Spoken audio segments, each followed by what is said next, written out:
দেখুন, সমস্যাহীন পৃথিবী হয় না। সমস্যা, অভাব, নেগেটিভিটি, অবসাদ এগুলো থাকবেই। পৃথিবীর যত বয়স বেড়েছে, সভ্যতার যত বয়স বেড়েছে, এগুলো বাড়তে বাড়তে গেছে।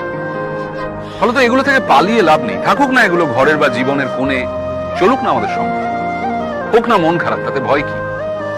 মনের জানলাটা এত বড় করে রাখতে হবে যাতে সেটা খুললেই অনেকটা আলো এসে পড়ে। নাটক শেষ হওয়ার আগে স্টেজ ছাড়বেন না। মনে রাখবেন, এটা আপনার স্পেস, এটা আপনার জন্য ধার্য। কমেডি হোক কিংবা ট্র্যাজেডি, এই জীবন নাটকের নায়ক আপনি, নায়িকা আপনি।